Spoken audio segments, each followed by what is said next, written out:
One of my favorite books, Atomic Habits by James Clear. If you haven't read it, 1000% you should.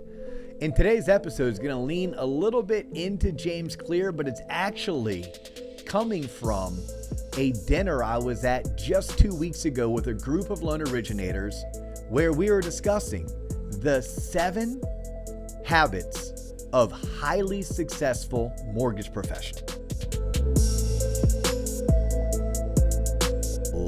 Ladies and gentlemen, boys and girls, children 18 plus, you are tuned in to the Loan Officer Podcast with me, Dustin Owen, and my main man, JC. John Coleman. Dio, what's poppin'? JC, I have finally done it. What's that? No, I've been talking about needing to rebuild my CRM for the past several months. And CRM stands for?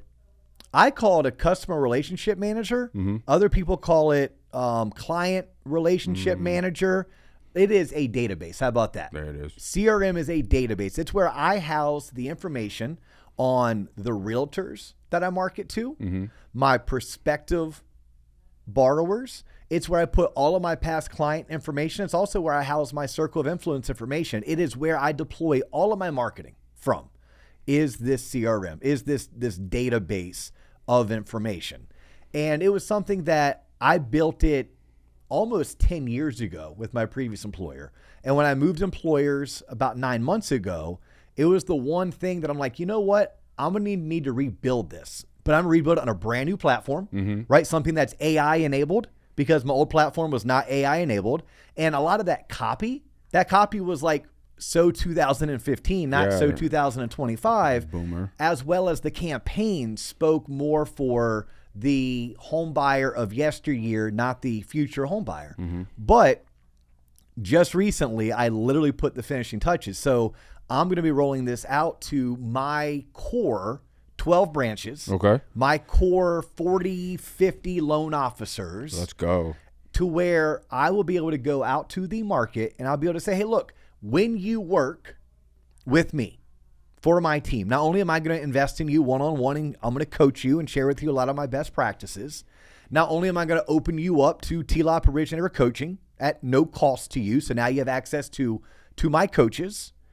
I'm also going to be providing for you this database, this system that is proven to help you convert leads, to help you generate more referrals, to help you get more of your past clients to call you back. It's something you can sell to your realtors because we've solved for co-branding it with them. And it's something that you get at no cost to you and you don't have to do anything. It's my way of giving the industry 100% CRM adoption. Most mortgage companies have about an 18% CRM adoption rate. Not mine. Not when you work for my group, for my division. It's 100% adoption rate. So like tomorrow, I'm actually interviewing for 2 sales to success administrators because that's the real secret to success. But that's not what the show's about. You asked me what was up, but you can tell like I'm on cloud 9. Had I known, I'm sorry, people. I've been working on this thing for 3 months. Me and an outside marketing agency. My brains and experience, but their talent when it comes to technical, combining forces. And now we get to actually deploy it in the coming weeks. So, okay, I'm kind of excited about that. You know something I did that wasn't mortgage related? You probably ran outside with your shirt off because it was hot outside, or it had something to do with the Florida heat, or preparing for a triathlon, or something, or like kids getting out of school. One of the 5 things. All of the above. Oh my God. But what I did is I did my first long bike ride in forever. So I was right. Yeah. Kicked my ass. I took not one, but 2 naps. I had to take 2 naps over the weekend. Did you ride with no shirt? On a bike going 20 miles an hour? You have a bib? To the no. You don't have a bib? I wear a kit. Yeah. I wear a kit. God. Yes. John, I want to see you get your ass on a bike for 3 hours. No. Yeah. That's why. No. I'll do 45 minutes. I'll do an hour. I'll do a couple miles. Yeah. But no, I don't. No. So I hadn't, because my last race was 6 months ago. I try to stay in shape, but I'm never like in race shape. And I decided, because my group all got together, I decided, you know what? I'm going to go out. By yourself? No, my group got together. I know. I didn't know. So Peer pressure. So I met them, and some people were doing a 2-hour ride. Some were doing a 4-hour ride. I'm like, you know what? Let me split the difference. Although Chris Voss teaches never split the difference. Right. I'm like, who wants to do a 3-hour ride? And then several people raised their hands. So we went out and did a 3-hour ride. I forgot that's like 52 miles on a bike. That's when you fuck up and get halfway and be like, shit, I can't turn around. So you just got to keep going. Correct. And it's one thing to be in shape doing that, but like I hadn't gone more than an hour and 45 minutes. Did you do it like on a trail or on a trail? Are you? No. Thank you. Not I'm afraid of cars. Biker I do not love bugs. I hate them. I call her biker love bugs. All up in the road. Yes, a biker love bugs. Yeah. Only Floridians would know what a love bug is. It's love bug season. That's gonna suck big time. But no, I try to ride like there's a trail system that runs from like freaking Titusville all the way into DeLand, up into New Smyrna Beach. For anyone who's local to Central Florida, you know what I'm talking about. For those that are tuning in like Idaho or Arizona, shit. Look it up. What I don't give a about? damn. How do you get when you get to downtown Oviedo where the chickens used to be? Where does the trail go?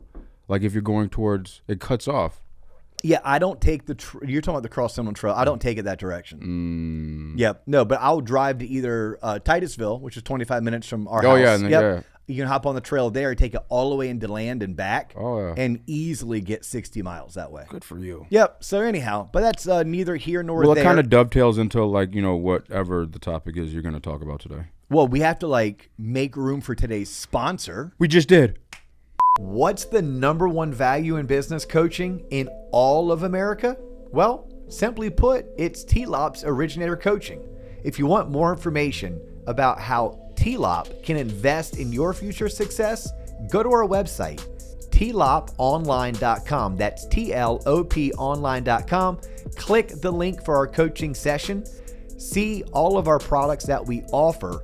And if you have questions or you want to have a one-on-one with one of our TLOP team members, go ahead and book your free 20 minutes with us and let one of the TLOP team members help you decide which of our business coaching and sales training would work perfect for you. So this dinner that I go to, right? It's me. It's actually a colleague of ours, and then it's like 4 other loan originators, mortgage brokers, off throughout the country, right? So like different facets.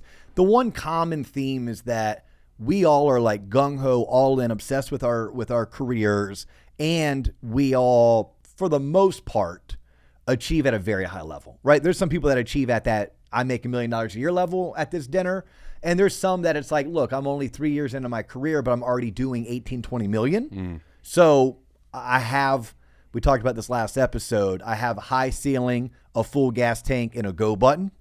And we're just sitting around like we do at dinners that my wife would never want to be a part of because all we're doing is talking shop. This dinner, no. There were no spouses there. How long was this dinner? 3, 4, 17 hours? Always 3 hours because Jesus Christ. No, we go to nice restaurants. What restaurant was it? You know what? I don't know the name of it. Trash. I don't know the name of it, but it was a steak restaurant. Del Frisco's? No, I don't. It was a local restaurant. Okay. So anyhow, but no, it's longer because we do the apps and we do the drinks and then we do the bread, then we do the salad, then we do the soup. Sounds like the Last Supper, Jesus. What else did you guys talk about? All right, but this is what we talked about. We got into like if you were to sit down with someone and try to come up with what are the 7 habits of a top producer, what would they be? Because we're all going to have our own top 3 or 4, but how do we compile a list of 7? You know this off the top of your head because you ain't got no notes on you. I don't need notes. Okay. That's probably the one thing that shocks most people is how little prep you and I do. Number 1, you have to be able to have a 4th grade education when it comes to math. You got to be able to do 4th grade math. But that's not a habit. I mean, you're right, and you've heard me over and over and over again. Like, if you can't dominate 4th grade math, you better step up your game. Okay, I got another one. That's not a habit. You have to have a chip on your shoulder. That's also not a habit. That's not a habit, but that's a characteristic I'm looking for. I'm sorry, Professor. What was the question? Am I in the right class? Yeah. So so we all agree the number 1 habit is every single one of us treats our business like it's our business, like we own it. Right? You've heard me say you work for UComma LLC. But what does that really mean? It means that when I get up, this is not just a job to me. This is a way of living, right? This is not just going to work. It's like, no, I'm going to create or build my empire. So my mindset was always one in which, like, I own and operate my own business. I may work for the number one mortgage company in America, right? But that doesn't mean that my approach is, oh, I got to go in and do enough so my boss doesn't yell at me and I get a good review. No, I just choose them as my partner. So I think a great lender, if they don't own their own like shop, or they don't run their own branch, they're looking at their employer, whether they are a local boutique or whether they're one of the top lenders in America. That's just one of their business partners, but they are operating their business as if they are the sole owner. So that's the first habit. Okay. It's one in which of how you look at what you do for a living. And the habit is one in which, like, you treat your business like a business. Fascinating. What do you think number 2 is? I like it when you guess. It kind of makes it more fun. It is more fun. Let's see. Habit versus tactic. That's like strategy versus tactics. Such a stupid thing you learn in marketing. No, it's gonna take you 2 years. That's a mindset, John. That's not a habit. You have to wake up every day and be willing to always put the client first. So close. Fuck, shit. So God close. damn it. So close. Okay. What is it? So close. You get up every day, you put on your uniform, and you go to work. Oh. You have a consistent, predictable schedule. Every single one of us don't willy-nilly dilly-dally. Like, we know exactly what we're doing. Like, we keep a calendar. We block off time on that calendar to make sure we prioritize the right activities. And we understand it's our job to get a lead, but in order to get a lead, we have to get up every day and go to work. Now, some people get in at 9:30. Some people get in at 7:30. Some people work from home most of the time. Some people refuse to work from home. They only go into the office. Some people were male, some people were female, some people were broker, some people were banker. But the one thing that we all could agree upon is, oh no, I get up every single day, I put on my uniform, and I go to work. Whatever your uniform is, right? My uniform tends to be, at a minimum, some Lulu pants and a polo, probably shirt tucked in, belt, and some kind of a loafer most days. Right? Back in the day when you first met me, it was probably an slacks. oversized Tom James. Hush your mouth. It was oversized because I just went through a big transformation. Okay, you butterfly. Yes. I had my glow up. I had my glow up at 42. Yeah, you're still glowing up, man. Congratulations. Yeah, but I am a proponent of look good, feel good, play good. Mm-hmm. Right? I'm gonna show up in a pair of board shorts and a t-shirt.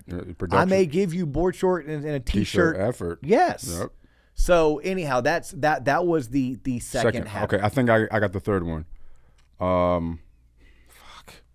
Habit. Hold on, I just had it. Ready? Yes. We don't miss phone calls. Oh, I was about to say that. Be Pick wildly up your accessible. damn phone. No, go back. Ask me again. John, what's number 3? Be wildly accessible. Be wildly accessible. Yeah. Ding, ding, ding, ding, ding. Yeah. Yes. No, 100%. Like, pick up the damn phone. I was with a lady in Michigan who does 300 units. She wasn't talking CRM, although I love to talk CRM. She wasn't talking automation. I love automation. Yeah. She literally says, I don't miss phone calls. And if I do, those people have learned through habits. Mm-hmm. They have learned to trust. I will call them back within minutes. And if not within minutes, 100% of the time within the hour. Like for me, I had never missed a phone call until I got so busy, and I was. And guess what I did? Hired an LOA. I didn't need my LOA to know there's a T in mortgage. I didn't need my LOA to be able to calculate payments or to structure deals or do pre-quals. I needed my LOA to do 3 things. What's that? Pick up the phone and be nice was number 1. Give good phone. Give good phone. Yes. Marissa Davis was one of my assistants. No one gave better phone than Marissa. Phone. Shout out to Marissa. I think she's still in the industry. If you're looking for employment, Marissa, give me a call too. I have several positions I'm looking to fill that I think Marissa will be perfect for. But one is give good phone. The other one is relentlessly pursue all of the leads. So like my assistant can keep my lead tracker and do lead follow-up for me. And then the third thing they can do is fill my calendar, right? Fill my calendar. Hey, I'm doing an event. Please call these 100 people. They all know me, and then make sure that they know that they're invited to come to this event. Reach out to these 20 people. They all know me. We already do business together. I want to have lunch or coffee with them. Or reach out to these past clients. Their mortgage anniversary is coming up. I want to do an annual mortgage review. Those three things instantaneously paid me more money so I could make more and I could also afford them. And I quit missing phone calls. So number 3, quit missing phone calls. You ready for number 4? Bro, I thought I studied for this test, but this is giving me anxiety for not knowing the answers. But let me see. Answer the phone. Realize it took 2 years. I'll phone a friend. Give me a hint. Without giving me the answer. Yeah, so you've heard me say a lot. Yes, yes, you have. So, no, like you want to get me all fired up. Mm-hmm. It's with sales professionals. Okay. Staying in red time and not understanding green time. Oh, understanding red and green time. Yeah, so prioritize your sales activities. Okay. Number 4, the number 4 best habit of top producing loan officers is maximize your green time. Yes, so green time, that's money-making time. That is sales activity. Those are the things that we're going to do that allow us to generate leads, convert leads, or get face-to-face with people who can refer us leads. Mm-hmm. And you study top producers. The 4th habit is that they prioritize those things. Now, not everyone does it the same.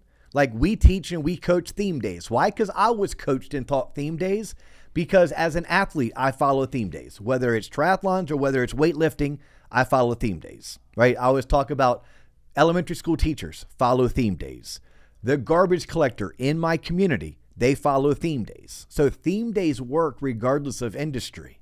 But what theme days do is they allow me to prioritize my sales activity. What is red time if green time is so important?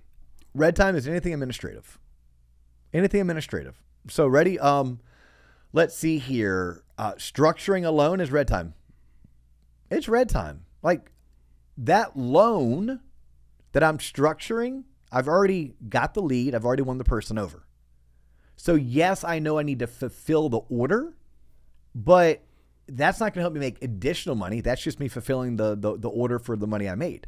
So there is definitely times that I need to do red time, but you know, me sitting down and batching content for 2 hours and then scheduling it out, that's red time. Now, I still need to do those things. Pipeline meeting with my processor, red time. Right? I'm not selling, but I am running my business. So there's an equal amount of red time that goes with green time. The problem is it's very easy to feel busy and important when you stay in red time. But if red time is 8 to 10 hours a day, you're doing no green time. Top producers prioritize green time. Then they figure out how to get all the red time activities done. Mm-hmm. They figure it out. They don't know all the answers, but they figure it out. That may mean working 4 hours on a holiday weekend. That may mean telling their spouse that, hey, look, I can't sit down and watch Mobland with you tonight. By the way, great show if you haven't started watching on Paramount Plus. But because I need to go upstairs, I need to log in, and I need to get this file disclosed because it's closing in 3 weeks. But top producers prioritize green time. That would be the 4th habit that we all look at. Okay. Well, number 5, I'm just going to give up guessing because remember back in the day when everybody in elementary school sat in those little pods together? Kind of, sort like of. the desks used to face each other, little pod things. Yes. And the teacher used to go around and ask like the students to read. And there was always that one kid you knew that if he or she started to read, it's going to be a long fucking day. That's how I feel when you ask me this because I'm just stuttering and bumbling my way through this, Dustin. So you're a smart guy and you've been around this for almost half a decade, John. Decade. Don't fucking remind me. All right. Number 5. Number 5 is give a damn about your job. Ish. Okay. Ish. On a bell curve, I would have got a 75. They all stay in constant growth mode. Damn it. They are coached in some realm or another. Yeah. Now, coach doesn't mean, call TLOP and join the originator coaching community. Actually, that's exactly what it means. Well, you should, because it is the number one value in business coaching and sales training in the entire mortgage industry. So the ROI is through the roof. All you have to do is show up and apply what you learn, and you're guaranteed to make your money back. Isn't times 3. There's a graduating class on my calendar. Isn't that what's going on soon? Well, that's for our boot camps. So we do 3 boot camps a semester. So I do 2 originator launch boot camps, 1 branch manager boost.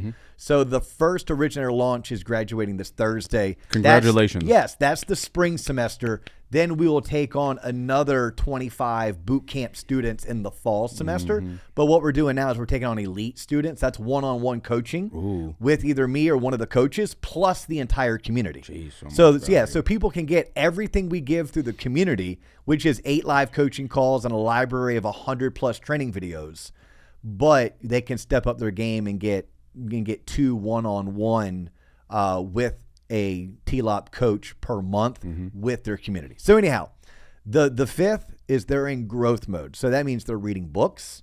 That means they're attending conferences. That means that they are being coached in some facet or another.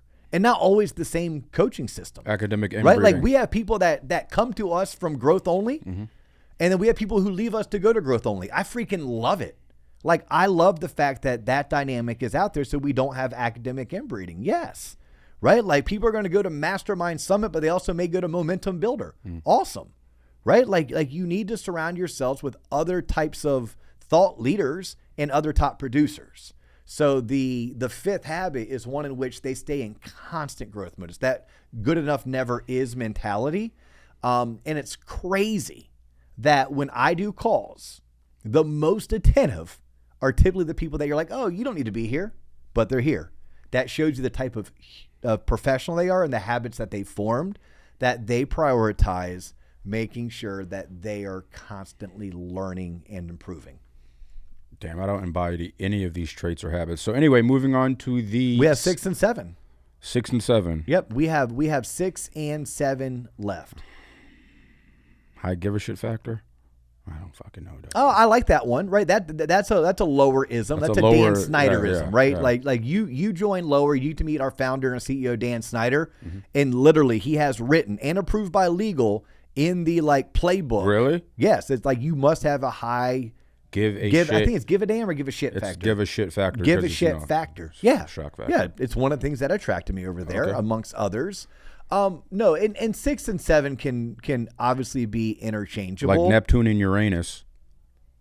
My anus is not interchangeable. You didn't know the planet swap orbits? No. Oh my God. Dustin. Well, walk me through this, John. I don't really... Like every couple, 10, 15, 100 years or something, the orbits of... 10 or 1,500 years. Ish. I don't know the exact... 15 million years? It could be, but every once in a while... How about an eon? The orbits of Uranus and Neptune switch. So sometimes Uranus is the 8th planet, sometimes it's the 7th, because we all know Pluto is now just a dwarf.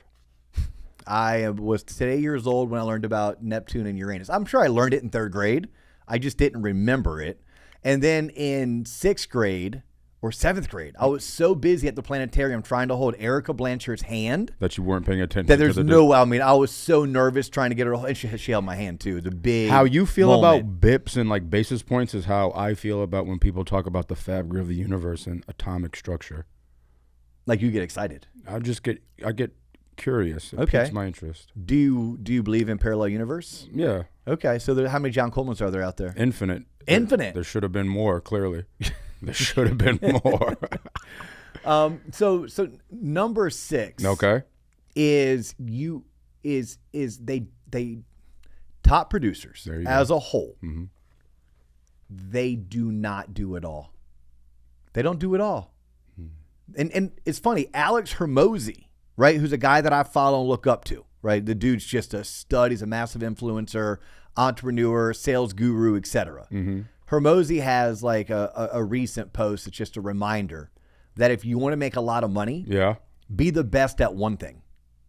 Be the best at one thing. I remember talking to our intern back in the day, and she was graduating. I'm like, oh, what do you want to do? And my advice, and I wasn't pulling it from Hermosi, I was pulling it from just the world of DO based on my experiences, where it's like, look, if you want to make a lot of money, be great at one thing. One thing. It's probably why I get my panties in a wad when realtors want to be lenders and lenders want to be realtors. I'm like, be a great realtor, make a lot of money.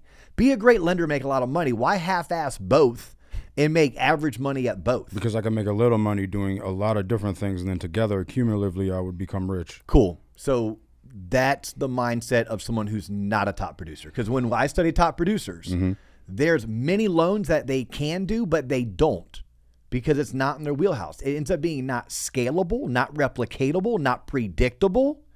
At which point, when you're trying to do a lot of units for a bunch of volume, it's all about scale. It's about predictability. It's about that assembly line and not being slowed down. Me trying to do somebody's spec build because he's an investor who wants a ground up that he's going to turn around and sell. That's not for me. Like, I can point you in the right direction. Let me refer you to somebody who does it well, but let me also get out of your way and get back into my lane so I can do more of what I'm great at. So the sixth habit is one in which I found top producers do a great job of staying in their lane, and they don't try to do it all. They know what they do really well, and that's what they stick with. Yeah, as my nose itches like crazy. Holy All right. cow. Hopefully you can cut that out. Number 7, Dustin. We finally made it to the 7th wonder of what makes great habits of great loan originators. So the 7th habit of a top producer. Okay, I can't wait because I probably embody this. Go ahead. I'm ready. Give me my flowers. They think bigger. Yeah, that's definitely not. They think bigger. At the end of the day, they just think bigger. They think, why not me? Why not now? Hold my beer. Yes, they just think bigger. And a lot of times they thought bigger because they embraced one of the other habits of constantly being in growth mode and surrounding themselves with other people who are also achieving at a high level. If you are going to be the sum of the 10 people that you spend the most time with, right? You are the company you keep.